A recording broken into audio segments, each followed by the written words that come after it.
সকাল আমার প্রিয় বন্ধুরা, আশা করছি তোমরা যে যেখানে আছো সকলে ভালো আছো, সুস্থ আছো। বীরভূম জেলার ছোট্ট একটি গ্রাম থেকে আমি দৈবকী তোমাদের সকলকে জানাই আমার ব্লগ চ্যানেলে অনেক অনেক স্বাগত আর অনেক অনেক ভালোবাসা। আজকে ঘুম থেকে উঠেছি একটু সকাল সকালই, ওই যে দিদিরা সকালবেলায় চলে যাবে, সেই জন্য দিদিরা হচ্ছে সকাল 6টাতেই যাবে, তাই তিনজনে মিলে ঘরের সমস্ত কাজগুলো করে নিয়েছি। আর এদিকে দেখো দিদিরা বাড়ি যাওয়ার জন্য রেডি হয়ে গেছে। আর এত সকালে যাওয়ার কারণ দিদি হচ্ছে আশাকর্মী, তো কাজ আছে সেই জন্য আর কি বাড়ি যাবে, দিয়ে কাজে যাবে। তাই ভাই দেখো একটু আগিয়ে দিয়ে আসছে, মানে বাস ধরিয়ে দিয়েই ভাই চলে আসবে। সকাল সকাল তো মা রান্না বসিয়ে দিয়েছে, কারণ খাওয়া দাওয়া করে বাবা স্কুলে যাবে আর আমরাও খাওয়া দাওয়া করে বাড়ি যাবো। আমরা ওই 2-3টের দিকে আর কি বেরোবো, সেদিন আসার দিন যেমন বেরিয়েছিলাম সেই টাইমে। তো মা রান্না করছে ওইদিকে, তাই ভাবলাম সবজি পাতিগুলো আমি কেটে দিই। তাই দেখো এখন ঢেঁড়সগুলো এখানে আমি কেটে দিচ্ছি, আর বাকি সবজিগুলো মা আগে কেটে নিয়েছে, যেগুলো আর কি আগে রান্না করছে। মাছ নেওয়া হয়েছে, মাছটা আর কি বেছে দিয়েছিলাম আগে, তোমাদের সাথে সেটা শেয়ার করা হলো না। তো তারপর মা ওদিকে মাছটা ভাজতে শুরু করে দিয়েছে। সবজি পাতিগুলো কাটবো, কেটে হচ্ছে ওই বাবার একটু সবজি বাগানে যাবো, কি আছে দেখে আসি। তোমরা তো দেখেছিলে বাবা যখন আমাদের বাড়ি গেছিল, বড় বড় ঝিঙে নিয়ে গেছিল, তো যাবো একবার দেখে আসবো ঝিঙে আছে নাকি।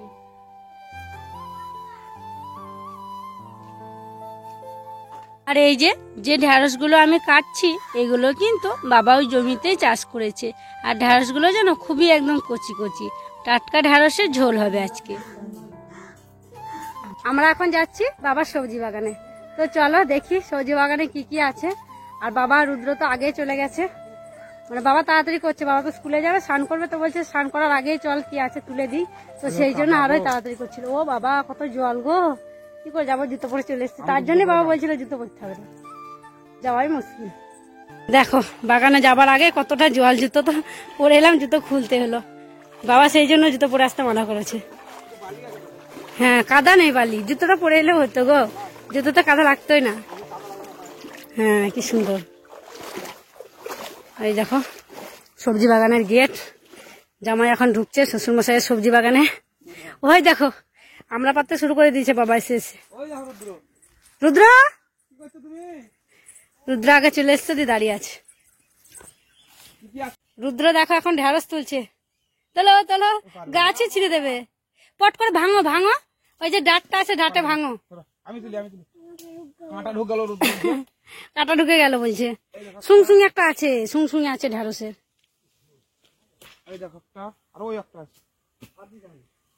তুলে নাও, এটা বুড়ি যাবে আর 2 দিন থাকলে পরে।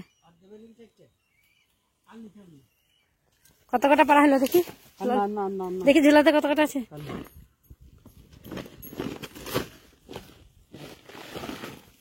এই দেখো বাবা নিয়ে গেছিল তখন তো আরো ছোট ছোট ছিল, এখন দেখো কত মোটা মোটা হয়ে গেছে।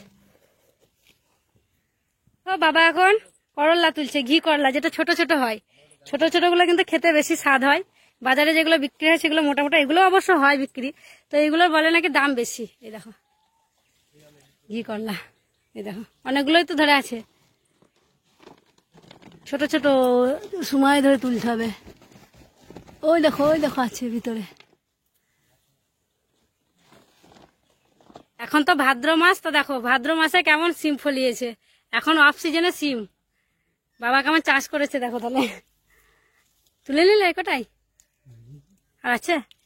ওই দেখো একটা,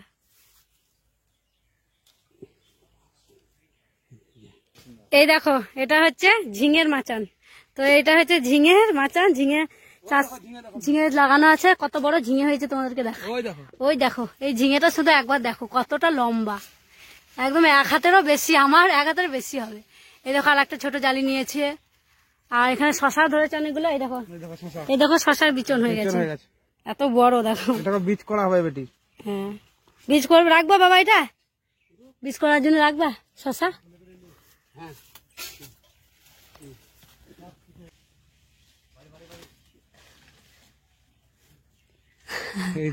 বিশাল বড় ঝিঙেটা, এত লম্বা, মানে এত বড় একটা ঝোলা নিয়েছে, তাও মানে আটেনি, বেরিয়ে আছে। আর ওইদিকে রুদ্র পেয়ারা খাবে বলছিল, তার জন্য পেয়ারা পেরে দিচ্ছে। 2টো পেয়ারা গাছ আছে, এখন অবশ্য অত পেয়ারা নেই, মানে জালে এসছে, খাওয়ার মতো এখন পাকেনি। পেলি পেয়ারা, এই যে দেখছো ঝোলাই সবজি, এইগুলো ডাঙা থেকে তুলে নিয়ে এলাম। তো দেখো কত কিছু পেয়েছি ডাঙাতে, আর এই সবগুলো কিন্তু আমরা বাড়ি নিয়ে যাব। চলে গেল চলে গেল। এই দেখো প্রথমে দেখায় বড় বড় ঝিঙে, ঝিঙে সাইজ গুলো একবার দেখো। ঝিঙেগুলো খেতেও কিন্তু খুব ভালো, সেই যে বাবা আমাদের বাড়ি নিয়ে গেছিল, রান্না করেছিলাম, খুব ভালো লাগছিল খেতে। দেখো 4টে ঝিঙে, ওই 5টা একটা ছোট ঝিঙে আছে। আর এই দেখো শশা, বাবা তো শশাগুলো আগে তুলে নিয়েছিল, অনেকগুলো শশা ছিল। আর ঢেঁড়স কয়েকটা। আর এই দেখো পটল, পটলের গাছও আছে ওখানে 2-3টে, এত বড় বড় পটল ধরছে, সবই বড় বড়, সব হাইব্রিড আর কি। তো পেয়ারা, রুদ্র কই পেয়ারা খাবো বলছিল, কোথায় চলে গেল। এই দেখো একটা গোল শশা।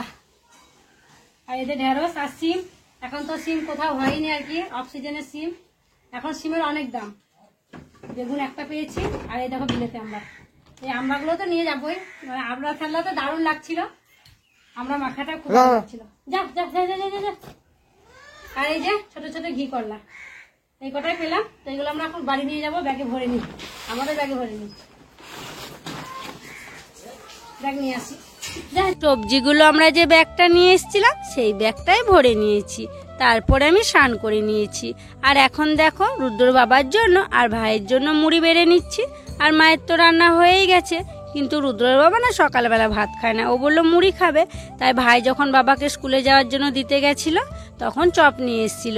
তো ভাইকে আর রুদ্র বাবাকে চপ, চানাচুর, শশা, লঙ্কা, পেঁয়াজ এগুলো দিয়েই মুড়ি দিয়ে দিলাম। ওরা দুজনে মুড়ি খেয়ে নিচ্ছে, আর রুদ্রকে একটু গরম গরম ভাতই খাইয়ে দেবো। আর আমিও ভাবছি একটু গরম গরম ভাত খেয়ে নেব।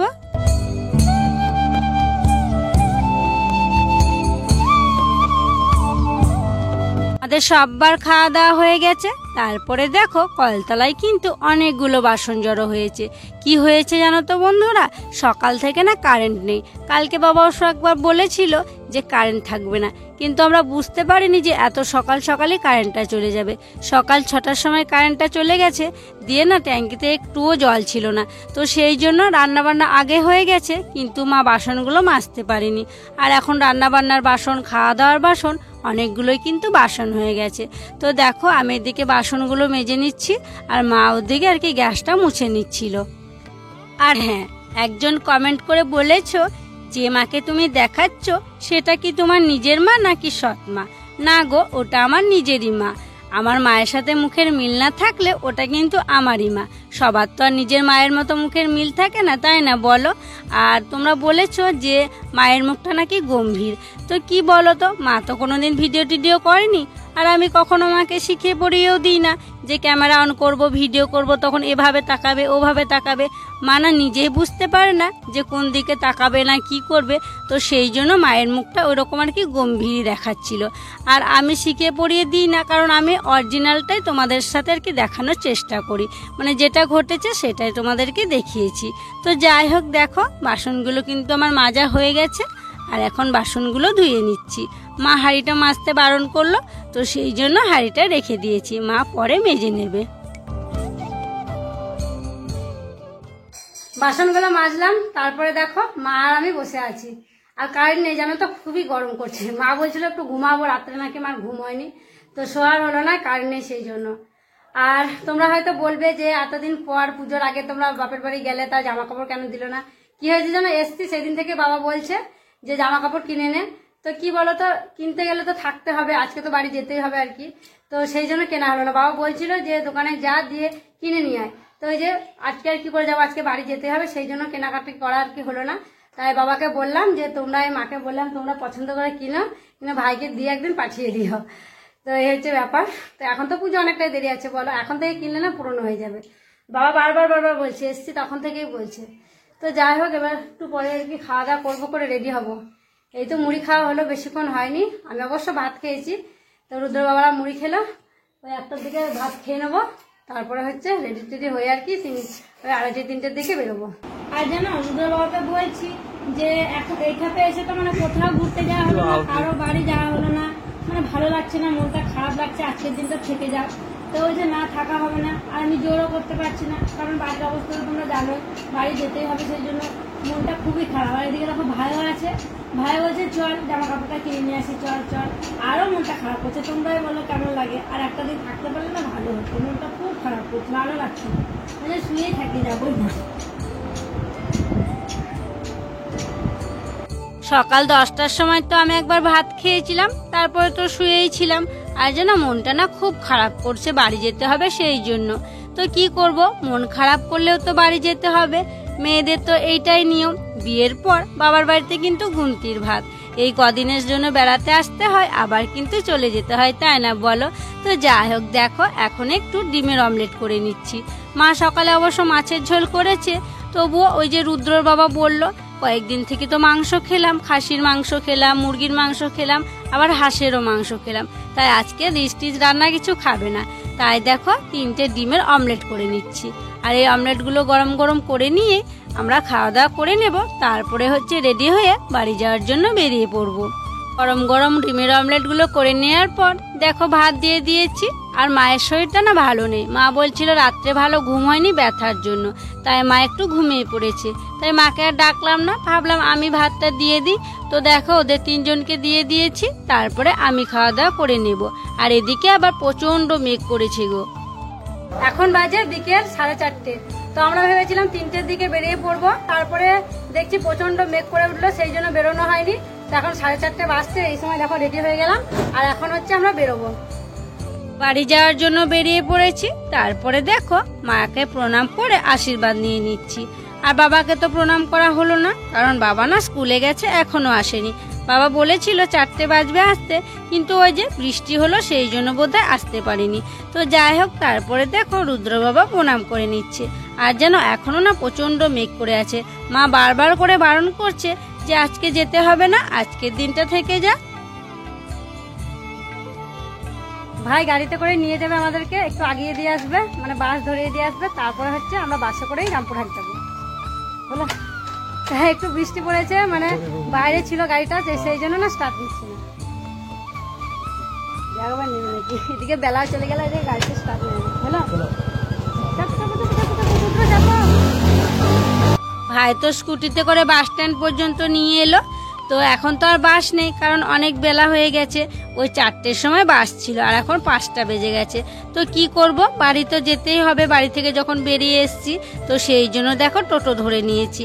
আর এই যে টোটোটা ধরেছি, এখনো কিন্তু 3টে টোটোয় চাপতে হবে, পাল্টে পাল্টে 3 জায়গায় পাল্টাবো, তারপরে হচ্ছে বাড়ি গিয়ে পৌঁছাবো। তো দেখো সন্ধে হয়ে গেছে, আর এই যে টোটোটায় চেপেছি, এই টোটো করেই কিন্তু একদম বাড়িতে গিয়ে নামবো।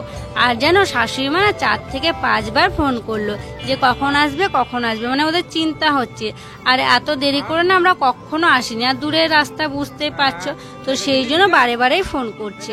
তো চলো একেবারে বাড়ি গিয়ে তোমাদের সাথে দেখা হচ্ছে।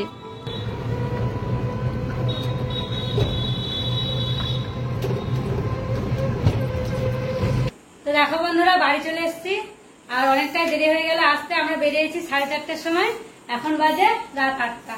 আর কতটা টাইম লাগলো বলছো, মানে বাসটা পাইনি, টোটো টোটো করে আজকেও আসতে হলো। যাওয়ার দিন যে অবস্থা হয়েছিল, আজকেও সেই অবস্থা। এসে দেখো শাশুড়িমায়ের কাছে এলাম, আর শাশুড়িমা খুব চিন্তা করছিল, মানে অনেক কবার ফোন করেছে, কান্নাকাটি করছিল মা যে এত রাত হয়ে গেল, মানে ভাই এখনো এলো না রুদ্রের জন্য। তো ভাই তো আগে এসে মায়ের সাথে দেখা করেছে, করে হচ্ছে ওই যে ট্রেন নিয়ে এসে ট্রেন নিয়ে খেলা করছে ঘরে দিদির সাথে। চিন্তা করছিলে? ওইদিকে খুব বৃষ্টি হলো, মেঘ ডাকছিল, ওইদিকে কিছুই হয়নি, তারপর আর হয়নি। মা তা তো বলছিল মেঘ ডাকছে, বেরোস না, এখন বেরোস না, যদি না বেরোতাম তো আশাই হতো আজকে। তারপর আর মেঘ ডাকেনি, আর বেরোনোর পর বৃষ্টিও হয়নি। এদিকে দেখো রুদ্র তো আসা মাত্র দিদিকে দেখানোর জন্য ব্যস্ত, ব্যাগ খুলে গাড়িগুলো সব বের করে নিয়ে এসছে, দিয়ে দেখাচ্ছি। ওকে বলছি বারান্দায় নিয়ে যে খেলা, ও সে বিছানার এখানে দিদি কি অনুষ্কা পড়ছিল, এখানে নিয়ে এসে দেখাচ্ছে। তো যাই হোক বন্ধুরা, এসে তো সবার সাথে দেখা করলাম, এবারে কাপড়টা ছাড়ি। কালকে তোমার তাল বড়া করেছিল, তো আমরা তো মামার বাড়ি থেকে গেছিলাম অনেক দেরি করে, তো রাত্রে কয়েকটা কি খেয়েছিলাম, বেশি খেতেই পারিনি, তাই ছিল অনেকগুলোই। তো মা বললো নিয়ে যা, সবাই খাবে, তাই এখন নিয়ে এসছে কটা। চলো এখন সবাইকে দুটো করে দেবো তাল বড়া। তো যাই হোক, দেখো বড়াগুলোকে একটা থালার মধ্যে ঢেলে নিলাম। এবার সবাইকে বড়াগুলো দিয়ে দেব। তারপরে তো রান্না বান্না কি করতে হবে সেটা করে নেব। তো চলো বন্ধুরা, আজকের ব্লগটা বড় করছি না গো, এখানেই বিদায় নিচ্ছি। তোমরা সকলে ভালো থেকো, সুস্থ থেকো।